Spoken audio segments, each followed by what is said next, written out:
Good evening and welcome to our first Tuesday in February, Black History Month. This is Coaches for Racial Equality. My name is Michael Brunker. I'm your moderator.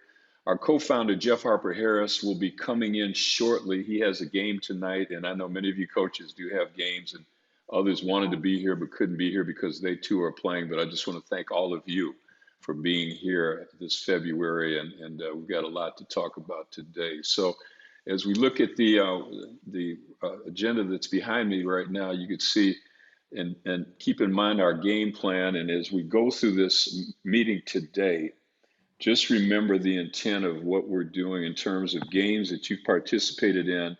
Have the coaches been under control? Have the players been under control? Have the student body, the cheering section, the fan base been under control? And those parents and those alumni that come back to the games, the adults, have they too been under control? Because that's where most of the issues do erupt right now. And Jeff Harper-Harris is back. He's connecting to his Jeff, tell us something good. Oh, long day. Doing How'd you do supervision. Try to girls playing now. Lincoln versus Moore, so back and Okay. forth. How'd you guys do? They didn't let us play today. They didn't let you play. Nah, not enough referees. Oh, well, wow. Scott is here. He's going to tell us all about it. So anyway, well, let's get on with the agenda right now. Joe's not here, but Scott, give us an update on what's happening with the CIF, with your conference, and what can you do to update us on this winter season that's about to come to a close and moving now into the spring sports schedule? Well, I guess I would say the hope is that as we go further along, there'll be more of a return to normal in regards to all the COVID protocols. But I can tell you that CIF, it does not look like they are going to extend the winter season, which was at one point what they were going to do to make up contests, to give schools the ability to make up contests. So I would say from the CIF and San Diego Unified City Conference, that's kind of where we're at. But I kind of had something that I wanted to throw out the committee. Just obviously I'm going to take out some of the school name and some of this, but when you asked, hey, what are they doing in the fan? What are the fans doing? What are the players doing? Are they under control? And I think the last time I was here, I told you, hey, we're having a good run right now. There hasn't been a lot of issues. I should have knocked on wood because it's definitely turned over the last 2 weeks where we're back to the same issues. And recently in a game, an official ejected a player for using the word. So, and I'll read you some of it. In a letter from the parent to the school, student, so obviously I removed the name of the kid. Student admitted to saying the word NIGGA. Student is a mixed African-American Hispanic child that uses the word through his culture as a regular term for a person. He has never used any language against another person in order to put them down to their race. I can provide many references through music and programs that support his use of the N-word as a term that is not used as a racial slur, but simply a term to call another person.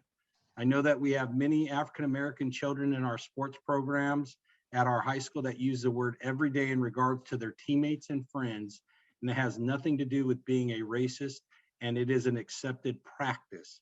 This came from an African-American mother of a child who said that word, directed that word in a contest and was ejected. And now mom is upset because the official happened to hear it and is taking it. So that's I'm just putting it out there. It's been a challenge based on the word, of the mom saying that this is an accepted practice and the school trying to say it's not going to be an accepted practice. So, Scott, that's I want you to hold that thought for a second if you can. Yeah. Because as you can see on the agenda, we've got we do want to break out. Right now we have 15 people in here, and I do want to break out into groups if we can. but the first one is going to be the year 2022, and to talk about exactly these kind of things that are still happening. Are they, what's going on now here, and even in a broader sense, even what happened with the NFL with the coach in Miami, the things that we're hearing about that. So there's things we need to talk about related to that, and this is definitely one. Okay, so we'll talk about it at that time, and then we're going to do a mastermind team consulting with Kirk Brown, who's here, and he's got an incident to this, somewhat similar to what you're talking about right here up in Orange County. And we've been going back and forth with phone calls about that as well. So thank you for bringing that up. Anything else we need to know about as it relates to CIF or the conference? And even in Jeff's case right now, too, the game was canceled because of no officials. What's going on there? That's been a season-long issue where there's not enough officials. Even between COVID, we've had multiple games in almost every sport have to be canceled or rescheduled just simply because the officials pool is not as large as it's dwindling every year, and especially with COVID, challenges are there. I don't expect that challenge is going away anytime soon this year or next year. Okay, going into the spring, are you going to have the same challenges? I do. I believe so. Yep. Okay. All right. Any questions for Scott related to CIF or league play before we move on to the agenda? Okay, good. Michael, I would say go the only big difference is CDPH lowered the maximum for what they'll call a super event. It used to be 1,000 people in the gym. Now it's down to 500, and then you've got to adjust. So where it wasn't an issue in a lot of the schools' regular season, as you get to playoffs, it's going to be a lot more of a challenge because you're going to have to regulate down to 500 people in attendance. That would be the biggest probably indoor news. So the limitation is 500 people then. Mm-hmm. Okay. All right, good.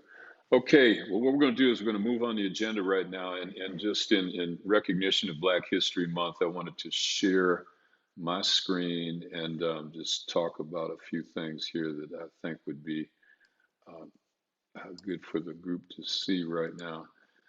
Okay, let me go here. And we're going to stop the spotlight. Share the screen. I've got a couple of videos, and I'm going to put here share sound. And so we got two videos I want you to see that I think is really going to set the stage for our conversations and begin.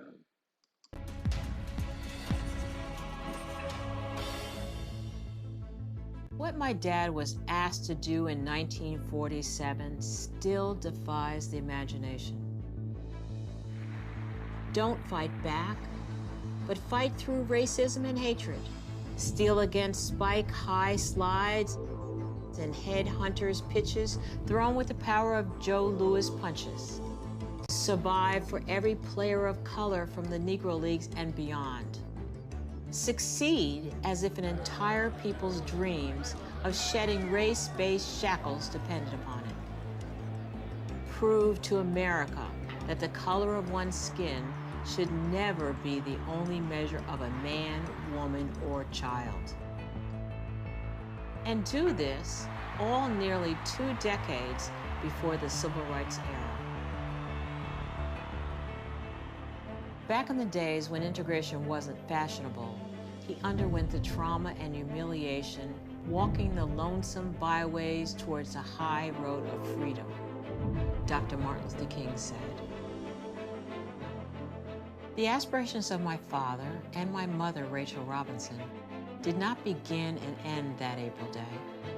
They would go on to speak for the voiceless after police dogs were unleashed on peaceful civil rights protesters. They marched with Dr. King. They championed equality in classrooms and boardrooms. And I have been moved by the cause that brings so many of you out day in and day out, putting your lives on the line so that America can be free. Only death at age 53 could still my dad's call for justice. The seeds he planted lived on in Martin and Malcolm, Rosa and Thurgood, Muhammad and Maya. So many others dared dream because of him, like a kid from Brooklyn named Spike, and a dreamer from Chicago named Barack. There's a direct line between Jackie Robinson and me standing here. America's first black president would go on to say that sports has had this power to bring us together even when the country is divided. Sports has changed attitudes and culture in ways that seem subtle, but that ultimately made us think differently about ourselves and who we were. And much of that can be attributed to Jackie Robinson, my dad, my hero, my heart.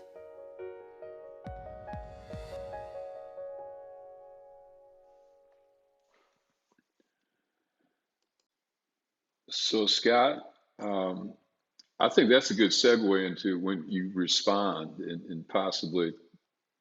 So I think when we look at, the question about using those words, and we're going to talk about this in our breakout, that's a good topic. And I just think there's so many shoulders that we stand on that integrity's got to be a big part of what we're all about as well. So that message from Sharon Robinson, who has been probably the closest member of the family that has been connected to the Jackie Robinson family YMCA, especially during my 22 years serving as executive director there. She was one of the key people that was responsible for that Y receiving that new park that's sitting out in the back of the new facility. And so through Major League Baseball and her connections. But she's seen a lot. She's a witness. She saw the impact on her father. And did everybody hear how old Jackie Robinson was when he was called to be with the Lord? He was 53 years old. That is not old. And the pressure that he underwent was something else. But there's something else I want to show you. Last night I had the opportunity to go to an advance screening of a new documentary that's come out. I'm going to share this. On a path toward racial justice that was amazing. There was the Civil Rights Act, the Voting Rights Act. We were at a tipping point. We're 50 years later now. Once again, America is having to look at issues of race dead in the eye, and once again, we are at a tipping point. And the question for all of us in this room is, what are we going to do about it?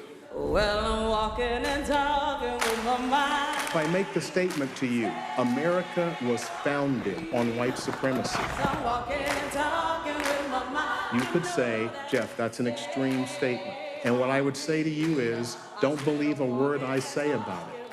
All you have to do is go look. Slavery had nothing to do with the war because they were treated as family. I don't know if he can be reached, but if no one tries, he definitely won't change. Lynchings took place in this very spot. Everybody needs to know what happened because it's a part of our history, American history. With your mind on freedom. America has demonstrated its greatness time and time again, and America is one of the most racist countries on the face of the earth. Those two things are not mutually exclusive. Well, I'm singing a shadow with my Virginia passed a law, an enslaved person's death while resisting a master is not a felony. Would you look at those words, please, and think about the videos you have seen in the past 10 years? Not fired! It's still not a felony. Sing hallelujah. We want all Confederate memorabilia removed from our city. We have to save other lives. It's just too big of a story. Hallelujah. And this is who we are in America.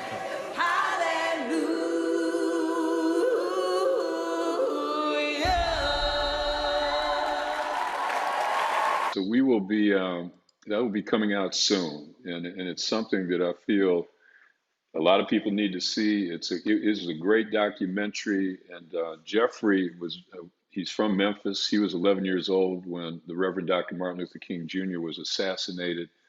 And he does in-depth reporting on this that's beyond anything I've ever seen. So I highly recommend that you watch it. And when it does come out, try and get your teams to watch it too, and as many people as you can, your schools, I think. But, and Wendell, this is one of those things that will something like this ever be shown in schools? I don't know. It's a, it could be interesting to help make that happen. So here we are right now. It's 7:22. What I'd like to do on the agenda right now is we have the first huddle that we're going to break out into right now. It's the year 2022. And what I'd like to do is spend a good 10 minutes right now just talking about what is happening similar to what you just saw in those videos related to what Jackie Robinson went through from the 40s until he was called to be with the Lord in 1972. And now this documentary that's coming out where, we talk about the existence of racism that's still going on. This big bombshell that came out of the NFL right now with the coach from Miami. And not so much that he didn't get, the not getting the job is one thing, but now the news we're hearing today that he was he was asked to take money to throw a game. That have we ever in our lifetime heard anything like that? I mean, just help me if you have. I mean, we hear about if players are accused and convicted of throwing a game, they're banned for life. I mean, they're going to prison. But now you got owners telling a coach that they'll pay them $100,000 for every game that they lose so that they improve their draft pick. Did everybody hear that today? Am I the only one that heard it? When I heard that, I said, what is going on? What is going on? So what's going on right now is I'm going to go in here to the breakout rooms. Let me get you set up. We're going to set up 2 rooms, and then we're going to create these 2 rooms for you. We're going to put you in here for 10 minutes. And then, so the topic right now is 2022. What's going on? You heard Scott bring up a topic that's huge. Anything else that you're hearing either locally, nationally, things that your kids are seeing that need to be addressed, let's talk about. We'll come back and pick somebody out of your group that can share those comments briefly when we do return. Thank you. So let me ask you, Jeff, based on what I shared, okay, not okay? It's not. It's never okay. I mean, I get it. I'm from the street side. I'm not gonna lie and say I've never used it, because I have growing up. You're right. You know what I'm saying? You hear it all the time. You know what I'm saying? It's supposed to be a dear engagement when homies meet, or I mean, I don't know. The letter from the mom to justify it by rap music and TV shows, like, I get it. I mean, but I monitor what my kids, what I'm saying, listen to in my house or watch. You know what I mean? Now, let me ask you, how would you treat that? So the school is trying to toe the line, but the mom in the discussion is the person trying to issue discipline is a white female. And I believe that's playing into the struggle of communication. And now mom is balking because in one of the solutions, we offered to, unbeknownst to you, have you go have a conversation about what would be, you or Michael to go have a conversation of why, hey, what might have been appropriate 10 years ago, or you could get away with 10 years ago, it's not the same. You can't use that on the field of play anymore. And what you use at your house doesn't mean it's going to be okay on the field. And mom is balking because to meet with you would mean her kid is a racist. Like, those are the challenges I think that schools are facing. I mean, it's just. I mean, yeah.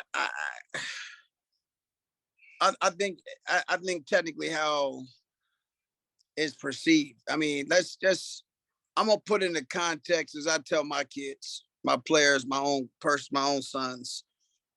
In athletics, we approach it as a business, correct? So this is a job, right? I work for Senegal Unified.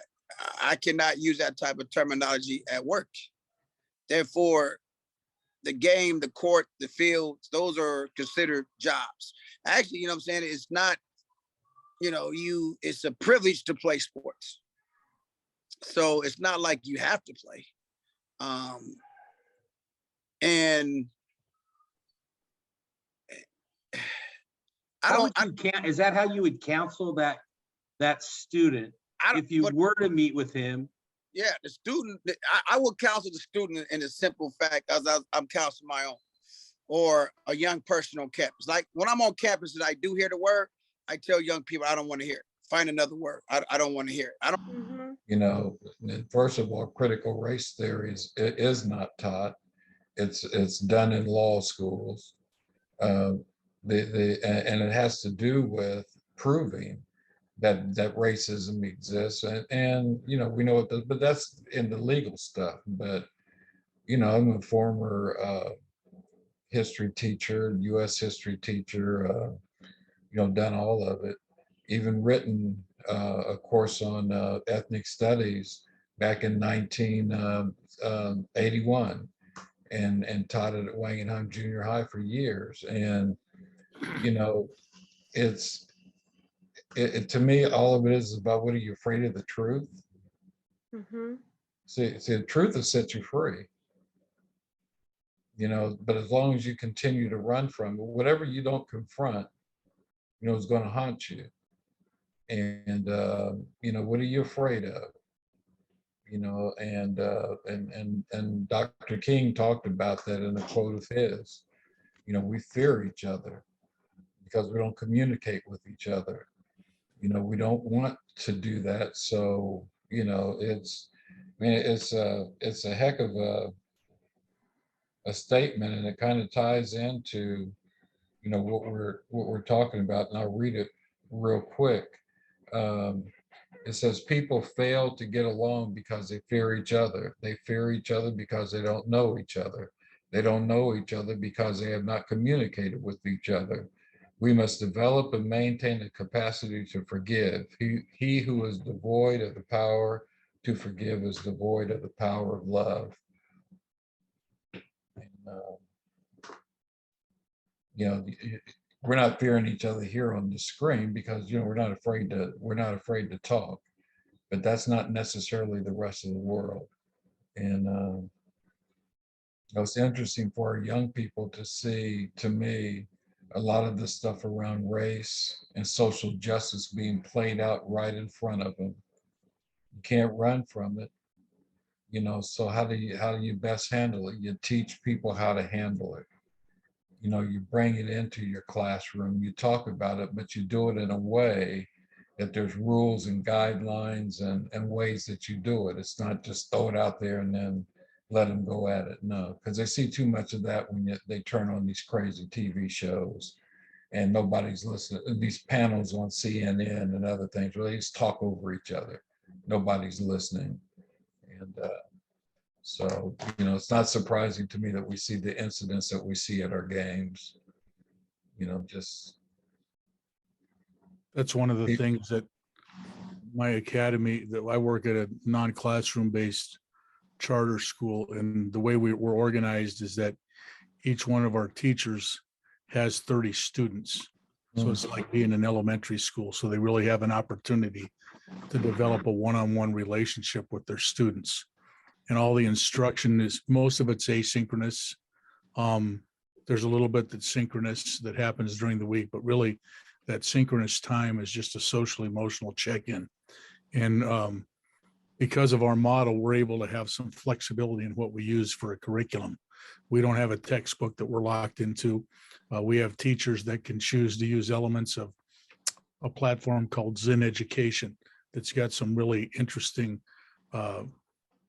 culturally relevant content that students find engaging, that they've never been exposed to, on a variety of topics related to social justice and race and the development of generational wealth and all kinds of things. So in our environment, we're set up to be able to do things like that, but we're always encouraging our staff to kind of push the boundaries and really start our discussions and our lessons from kind of looking forward and kind of helping the student figure out, hey, what's coming down the road, and how can we, as you said, manage our feelings and use our knowledge and have facts to support our feelings and our emotions. And we've really kind of kind of, we talked about it earlier this week. We kind of have re-upped that here in the last couple of days, because over the last few weeks, there's been a startling rise in the incidence of vandalism and violence at HBCUs and against different institutions, Jewish organizations and things like that. And there's just this whole groundswell of things that we feel as a school are starting to align with the midterm elections. And so we're trying to really help our young people kind of say, hey, here's what's coming down the pipe. Now, how can we help each other manage what's coming down the pipe? That's right. That's right. Good to see you, Bill. You too, sir. We have to go. I think I got a little alert on my screen. So who's going to be our speaking representative? Kirk, you sound pretty good. I have a feeling I'm going to be doing a little more speaking later. So if somebody else wants to, otherwise people are going to get tired of me. We'll let you cover it. Okay, welcome back. So let's go to our first group if we can. And who will be the spokesperson for that group? Michael, who was that group? Good call. Breakout Rooms. So that would have been Cassie, Jeff, John, Krista, and Stuart. So I'll talk. We spent most of our time talking about the situation. Well, we spent all of the time talking about the situation and how a school could respond. What is the message the parent is sending? What is the message that the student needs to be sent? Kind of thing. So we talked about the situation of not utilizing language that may have been used in the past or may still be used at your home or your community, on the street with your friends, but not at school on a playing field. So we spent a lot of time discussing that. Okay, good. Anybody else want to add to that? Okay. No, but Scott had brought up something at the very end before that hopefully we can talk about again moving forward after we recap. You want to do it now, Scott? So another issue we had went on recently is a student in the heat of a moment, African-American student in the heat of a moment with another student said, hey, we can take this out to the parking lot in the middle of a contest. We can take this out to the parking lot. I'll get my strap on and we can go. And the school gets back to the coaches, gets back to the school. South of 8 school, that's where it was a South of 8 school playing at a North of 8 school where this is said. Now the North of 8 school doesn't want to go down to the South of 8 school and play next week because of the comments that were made by that. And I think it goes to perception and how you fight okay, one kid made a stupid comment, we'll address it accordingly, but let's not crucify the school, hey, you can still go down and be safe. Don't necessarily means that, but that's how it came off in the conversations is our team doesn't feel safe now going down there. Mm-hmm. Well, that could be a whole hour in itself, that conversation. And probably what's complicating that even further now is how many videos are we seeing on social media of incidents? What was the latest one, Jeff, that we just saw? Somebody choking a referee or something like that, or yeah, I mean, so it's like if I'm parents, they ultimately make the call and school officials, but the biggest thing is who's supervising these games. I know Jeff's on duty right now, with the Morris girls game right now, and he has a role to play and he knows what that role is all about. But at the end of the day, who's in control of the environment where these incidents are happening and making sure that they don't happen? And that's a tough one. So, well, good group. How about the second group? Whoever's left, it's you. Who's going to speak for that one? But before we do go into the second group, Debbie, you had a very special announcement you'd like to make right now, a recognition we want to make right at this point. Which one was that? About the news you shared with me today about our one and only John Pierce. Oh, yes. He is Mesa High School Site Teacher of the Year. Well deserved. Very well deserved. Congratulations, John. We're so proud of you and all that you're doing. And I think the great thing about this is it probably has so little to do with your coaching, but that you're a teacher first, right? Before you're a coach. Or my teaching. Pardon me? Or my teaching. Yeah. I attribute it to my relationship with my students and student athletes. That's right. That's right. That's a beautiful thing. So congratulations on that. We really appreciate hearing that. Thank you, Debbie. Thank you, everybody. Yeah, Debbie, thank you. So group 2, we'd like to report on what you talked about. Michael, I think Yusuf wanted to comment first before. Okay, He Yusuf. has his hand up in the. Oh, I'm sorry. Okay, Yusuf. Hey, thanks for giving me the space to speak here. I mean, I'm not a coach, but I am a parent of 2 teens, high school boys who are Afro-Latino.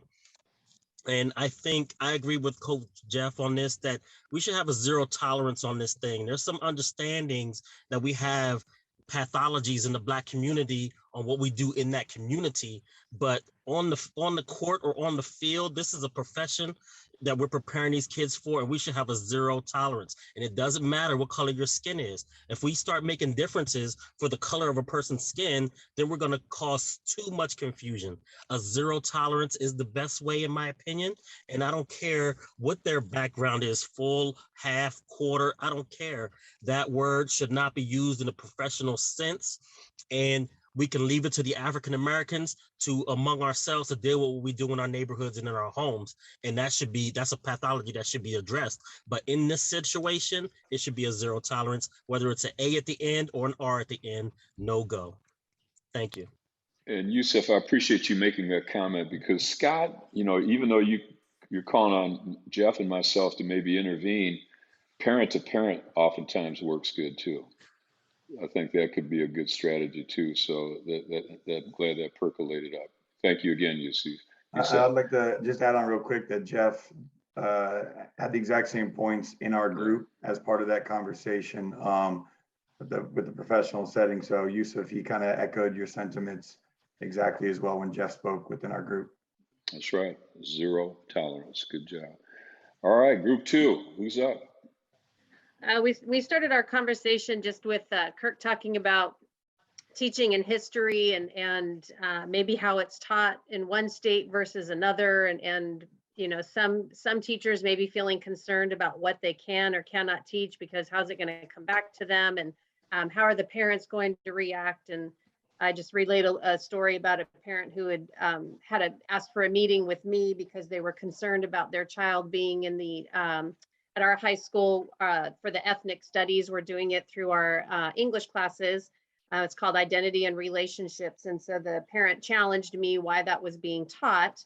And so I was indicating that it is a state requirement that's coming down and we're starting it now. And this is how we're doing it. And he had a problem with that and challenged me and asked me what my opinion was. And I told him that this is not about my opinion. It's, making sure that your child is getting an education and that what is being taught is diversity and showing that there's different perspectives other than the white perspective. And he wasn't happy with me. And so I just ended the meeting. I said, we're done, thank you for coming in, but I'm going to end this meeting now. And he went, and I found out that he tried to challenge our front office staff too about what was being taught.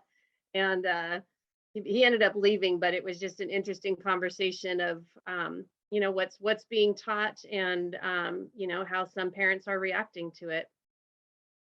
Great points. So let me just ask a question of all, and I'd like you to type your answer into the chat. I showed 2 videos before we've gone into these breakouts right now, and I just want you to write down, just type in if you can, in your school setting or your team environment or your workplace or whatever it might be right now, could you show both videos? That would be 2, or one or the other, or 0 or none. So just go into your chat right now. I want you to populate it if you can. Who could show both? Who couldn't show either one? Who could show maybe the Jackie Robinson one, but not the Who Are We one, where they talk about the history of racism in this country? Okay, it's looking like a lot of you feel comfortable you could do both. And I highly encourage you, I'm going to make sure I'll drop those links into the chat so you can have them and get them where they need to be. Good. Okay, we're getting ready to go into our second breakout right now. And this is what we call mastermind. It's old school team consulting. And what we're going to do right now is Kirk Brown is going to briefly share with us, Kirk, a situation that happened similar to Scott talked about earlier. What happened in your school, how this has affected you. And then when we break out for 10 minutes this time, you guys are going to talk about what guidance and counsel you might provide to Kirk regarding this situation he's about to explain. Kirk, take it away. And Lord knows I could use the guidance and counseling, that's for sure. I guess it's almost 2 weeks ago now. On Friday, we had a basketball game. For those of you that don't know, I teach and coach football, soccer, and track at Laguna Hills High School in Orange County. And if the name sounds familiar, that's unfortunate because we've been on the news over the last bit as a result of a racist incident that occurred at our basketball game, our boys' basketball game. So the incident involved us playing a local school in Irvine. And just for reference, we're in South Orange County, but unlike the rest of the schools in South Orange County, we are 62% population are students of color at our school, and 38% white, whereas the other schools all around us are very monolithic, I would say. So Irvine, Portola High School in Irvine is mostly Asian students, and on their basketball team, they have one African-American student. And during the game, it was a hard-fought contest between the two sides, a little chippy at times, but there was an incident involving our head coach and the parent of the African-American player from the other school. But it wasn't really until the next day that the issue came up. In watching the film on Huddle, the African-American student could hear, because he turned the audio on, he could hear racial epithets being thrown at him, his way anyways. Long story short, it turned out after investigating that there were 3 kids from our school, lower level basketball players, who happened to be sitting near the camera, and their conversations were caught on film. And in 2 parts of the conversations, one of the kids is heard saying all sorts of horrific things in describing, the African-American player when he had the ball or was shooting free throws. And then that blew up. It was on CNN, it was everywhere. The issue that we're struggling with is this, for me, that I'm struggling with in particular, and Michael's been a great help on this. This player is a student of mine. He's in my classroom, in my world history class. And we've just finished teaching about imperialism and talking about the racial impact of racist policies in these places. We've just been talking about dehumanizing others and looking at World War I posters. And this incident takes place. So I don't know, Michael, if we really want to go into the issue with the coach, because it kind of conflates things, but it really isn't relevant. Just briefly, in 25 words or less, how can we help you? Well, I'm struggling with internalizing a lot of this issue. I think for clarification too, and this hasn't been reported out in the media if you've seen the videos, the player, our player in the stands who said these things is himself Black. And we have been, as a school, I could empathize with what was being said a minute ago. We have been labeled as a racist school. We have been labeled as racist teachers, and we have a racist culture. We have our basketball team that has been threatened. I was told I was trailer trash and much worse in voicemails that have been left at our school. Now, I don't coach basketball. I'm not directly involved. So I don't really know how to approach this going forward. Okay, that's good, Kirk. Yeah. I think we got enough to run with this. So we got 10 minutes. We're going to break out. You've heard from Kirk. I think a lot of what he's trying to say is he is really internalizing all of this himself. He wants to know, as a leader on his campus, probably what would you do? So we're going to break out 10 minutes, come back and tell us more. I would just, this is Bill Dobson. I would just tell him to start by maybe having Wendell Bass read the passage from Dr. King that he shared with us earlier, right before we went into the breakout rooms, about learning and forgiveness and those. That might be a good place for him to start if he's internalizing a lot of these things and questioning what he's about. Because I thought that was very powerful, powerful what Mr. Bass shared. I definitely agree. I mean, that's a tough situation at his school. I mean, but it's similar to San Clemente. You know, I don't think nobody like to get that perception. But. Does he have allies at the school, like people that he can work with to help combat it, so he's not like feeling alone? That's a good question. That's a real good question. But I think also too that everyone thinks, I believe this was a white person saying all this stuff. So I believe but it wasn't, right? It was two. It was two.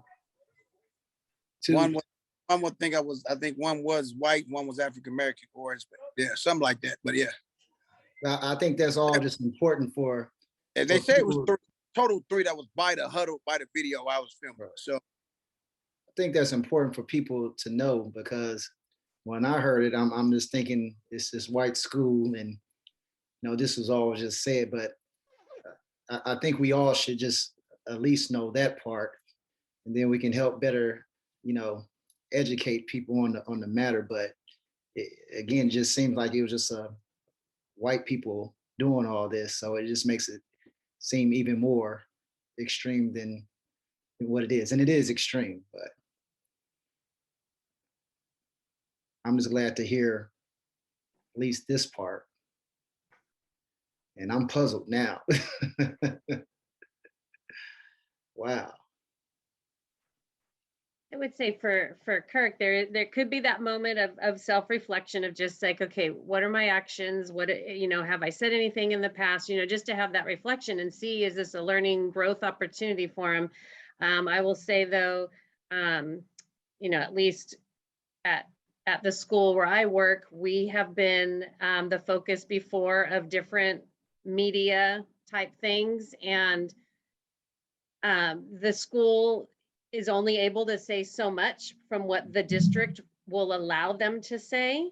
And so there's only one certain perspective that gets out onto the media, and you don't always have a chance to defend or to clarify what that could be. And so like you were saying, Travis, like it wasn't clear, who was making those comments. I think what it comes down to though, is those comments shouldn't have been said, no matter what. And so I think that's the bottom line, is they shouldn't have been said at all. There, watch the game, and enjoy it for what it is.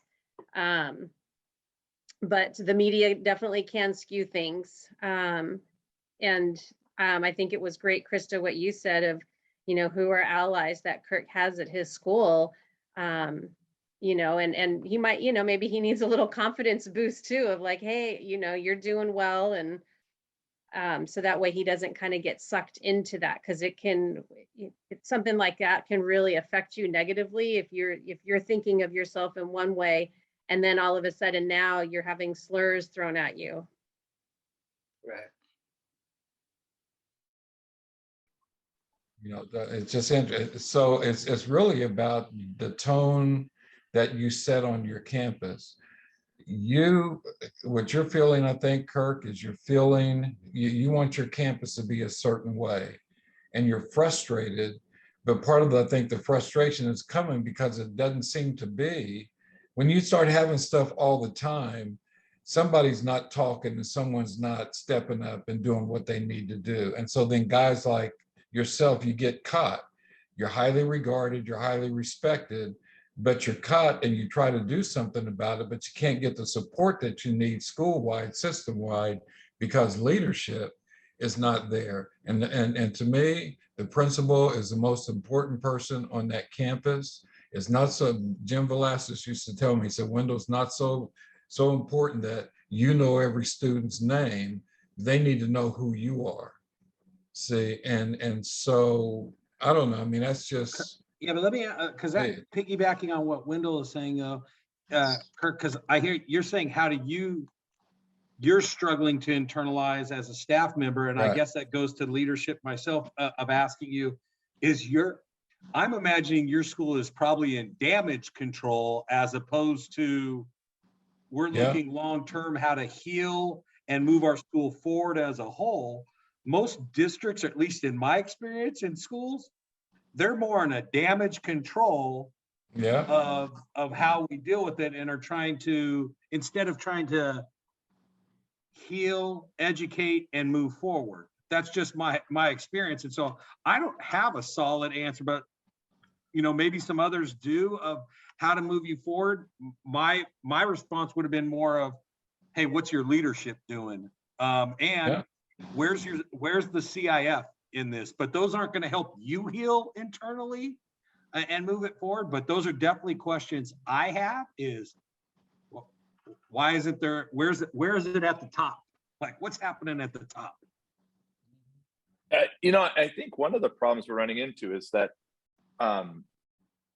we haven't had things reported to us.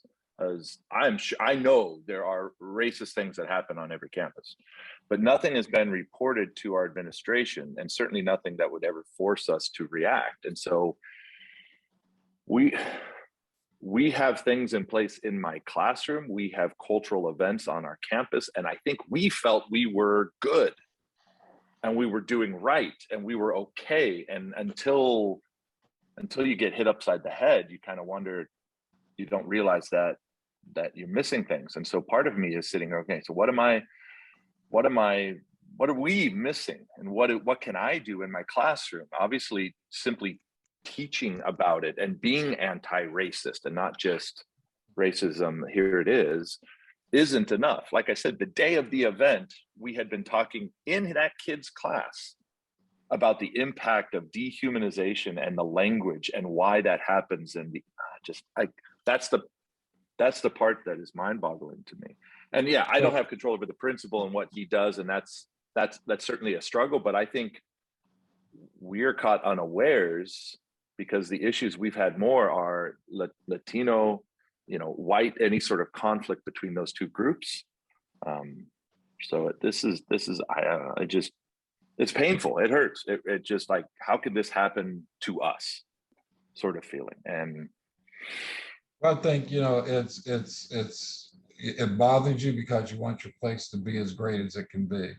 And that's why I think you have the opportunity to begin to influence the principal and influence other teachers that, hey, we can get on top of this and we can handle this. But these things have got to become a school-wide priority. It can't be your individual classroom. It's got to be the school-wide piece. And then there's got to start to be a zero tolerance for that kind of behavior. And my kids knew it. And I mean, even with my security, whenever we did have, if we had any with a Hispanic kid and an African-American kid, on my radio, on the walkie-talkie, my Charlie Polk was my dean of students. I said, Mr. Polk, I got anything I need to be worried about? No, Mr. Bass, just a couple of knuckleheads. Well, then that let me know, because when that happens, that's an antenna. I mean, that's a warning. You need to, and you got to know your students. So the one situation that we did have, it ended up being two boys who didn't like each other way back in elementary school, and it just carried along, and the girl started it. But it wasn't a big racial thing on the whole campus. But I still called an all-school assembly, and we addressed it so kids knew this is what the situation was, and this is still a school for every single kid. That's, I think, can help tremendously in turning some of that stuff around. Because when kids know it's not accepted, guess what? They tend not to want to get engaged in it, because there comes some pretty stiff consequences if they do. And thank you for caring so much. Let it go, man. Let it go, and begin to look at how can I begin to influence the principal, and what can we begin to do as a staff so that we can get in front and the kids know what we're about, and engage their parents as well. Lisa, somebody in your room want to talk about what they talk about, why Michael tries to get it back on? Yeah, I think, and you guys can help me, talking about the conversations, will we ever know what was said, or what these kids said about the scenario that happened? If Kirk is uncomfortable processing it or having interactions with these people that, whether you teach them, you live in the community, you know them in the community, they're the hard conversations that you may need to have, or have any of these conversations been had at the school before? Have there been any other incidents? Because as Jeff said at the very beginning, for those of us who are on the very beginning, there were some really hard conversations that were had with the coaches. It was difficult, the first probably month or so, 4 to 6 weeks worth of calls that we had. Anybody else? Did I miss anything? No, that was about it. I mean, it's an uncomfortable conversation. Like we said, it doesn't. Nobody talks about it until it happens to them. To some people, it's like if it never happens, it's not a problem, and that's not the fact. And we've seen it happen. We've seen it with San Clemente. We've seen it with Cathedral. We've seen it with Coronado. We've seen it over and over. And now it's, what I'm saying? And again, there's still people still say it's leave it alone. It's sports. It's athletics. It's, it's kids being kids. It's, what I'm saying? It's what pep rallies and things are made of. And like I said, if the conversation has to be had among not only the adults, but the kids involved in it. I would like to know how the team of the kids who was making those remarks feel, because I'm assuming that there's some African Americans or Hispanics on that team. You know what I'm saying? And that's always been my question when such things like this happen, like San Clemente. San Clemente had African American players on it. How did they feel about what was happening with their school? You know what I'm saying? Coronado, Cathedral, you have African American. How did the players on that team with these type of players, for the comments they made, how did they react? Did they ever have a conversation with, have just been a conversation in-house? You know what I'm saying? To the point where if the dialogue don't start among themselves, then it must not have been important. If I'm on a team and I hear that, I'm gonna address my teammate. I really am. And it may not be cordial. It may be something that the coaches got to get involved in it. But if I hear it, and I'm part of that now, because now I'm part of the school being called racist, and I go there. And how do I justify? I'm African American. I go to a school somebody was saying put him in a cage and those type of slurs. I'm going to address it as a teammate. You know what I'm saying? If it's important to me. I mean, if I'm winning and jumping and dunking and scoring buckets and touchdowns for you, you at least can have a conversation about the racial situation with us. That's just my opinion. Michael, this is Stuart. Okay, thank you. Okay, Stuart, take it away. Yeah, what was I going to say now? So I just want to take a step back and look at a big picture here. Has to do with where both the coaches and the students are coming from in all these situations. And specifically, here's a general question for all of you. You all, have gotten some training, some experience in education and so on about racial issues. But what sources do you get all your current information about racial issues from? To what extent do you depend on the newspapers, KPBS, Union Tribune, books, essays, like the one Michael gave us a couple of meetings ago by Martin Luther King, like these two videos that showed today, because the kids probably get almost everything from, I mean, a lot of those sources I just mentioned are pretty negative. There's as much negative written stuff out there, including advice on these matters, as there is good stuff. And who are you allowing to sort that for you? I would, based on long experience with the Union Tribune, I see the Union Tribune and KPBS in particular often putting out stories that are very biased, and it's almost as if they wanted to make things worse. And there are a lot of other sources like that too, all sorts of stuff on the internet. So the two questions really are, what one would be, how are the coaches keeping up to date on these issues? And I'm talking about sort of not the nitty gritty issues of how you actually sit two players down together and get them to be friends, respectful to each other. I'm just talking about the, what is in the back of each coach's mind and the back of each student's mind about the general nature of the racial issues, quite apart from the problems that come up in athletic contests. Thank you, Stuart. So Kirk, I just want to turn to you real quickly, because as we conclude a mastermind team consulting session, what we'd like you to do is briefly just kind of list, what are you going to do now based on what you heard from your team? Well, certainly from my team, a lot of it was talking about leadership. We're all your team. Everybody that spoke right here. This is it's not just your breakout room, but everything you heard. What's next for Kirk going back to this school? There has to be some hard conversations with leadership at the school. There really has to be.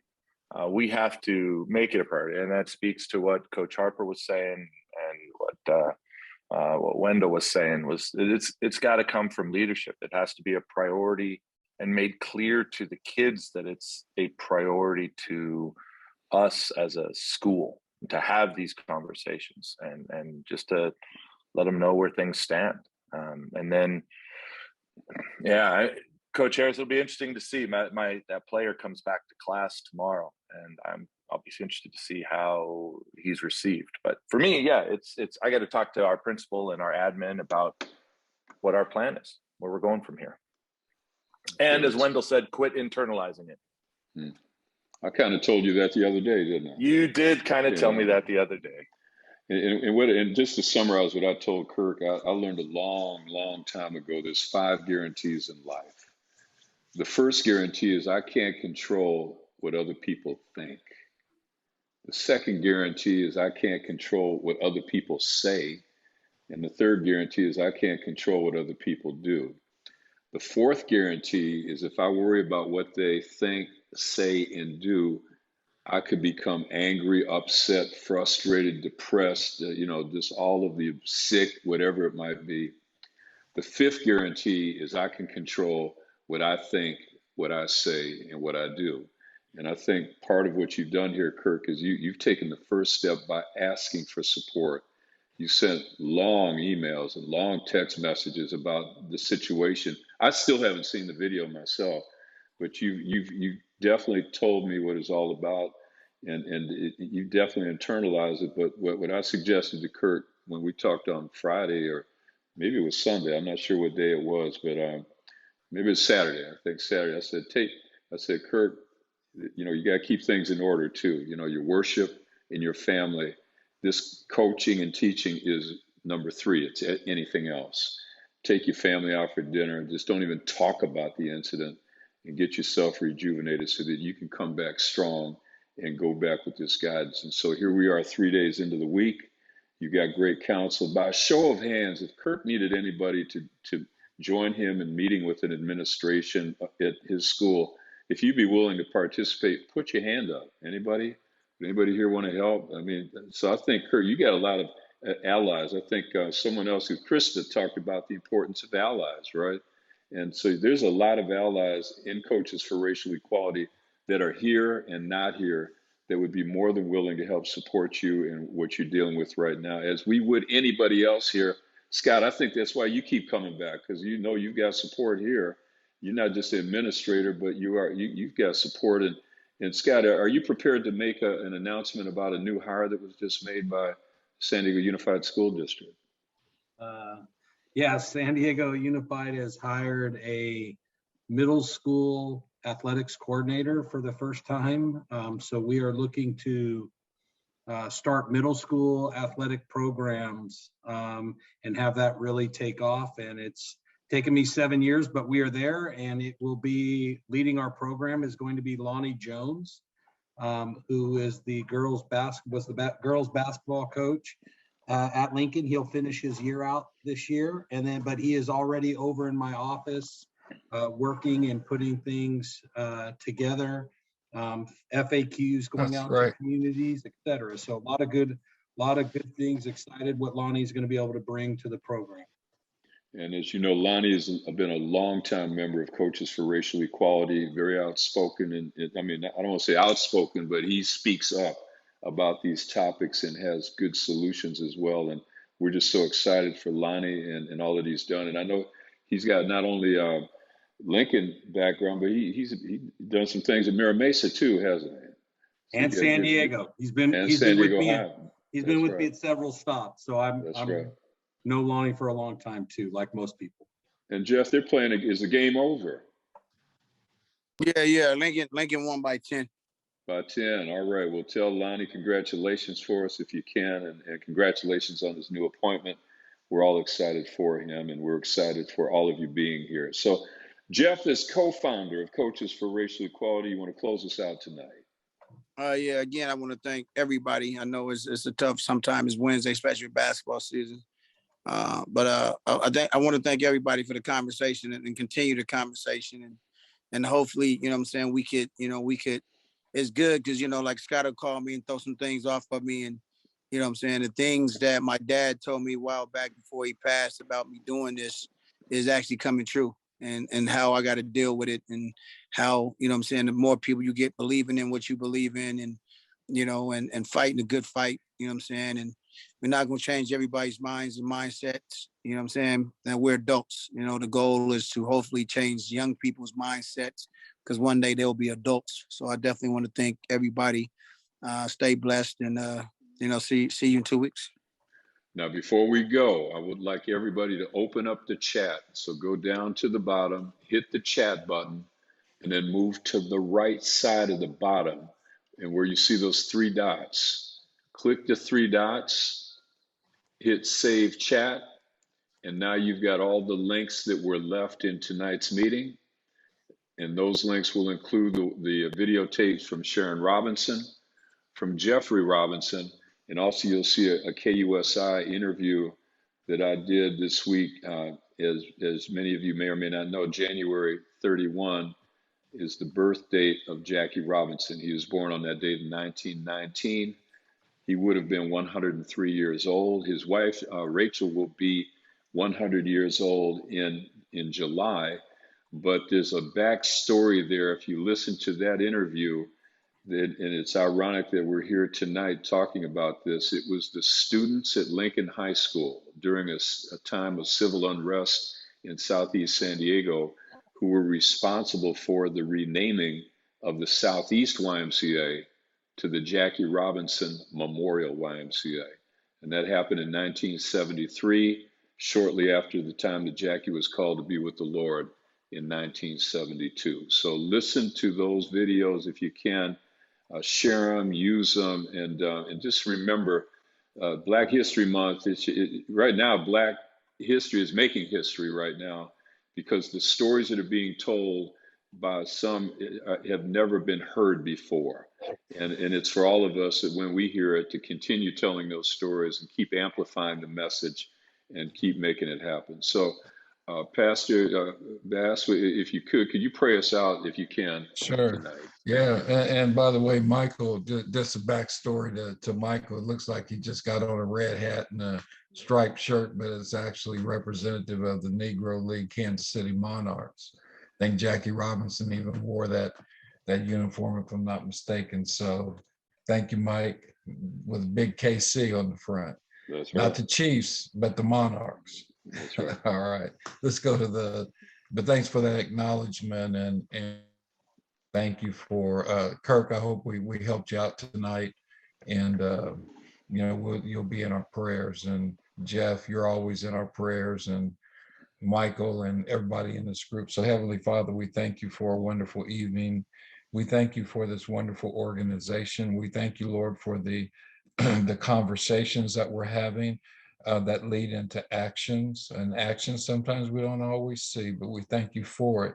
We thank you that a safe, a nurturing and caring environment has been established on these Zoom calls, so individuals can share, they can be vulnerable, they can be open, and it will be handled constructively. We ask your spirit to move throughout each person's life, that you keep them, Lord, that you watch over us, you protect their campuses, their children, their staffs. And then, Lord, we just thank you for the life you lived here on earth, your death, burial, and your resurrection. And Lord, we just look forward to coming back in 2 weeks if you're willing and the creek don't rise. So it's in Jesus' name that we pray this prayer. Amen. Amen. Thank you, Wendell, and God bless you Thank all. You guys have a great 2 weeks. We'll see you back. And just like Kirk, if anyone needs to get in touch with us, feel free to email or call. We'll be there for you. Okay. Thank you. All right. Take care.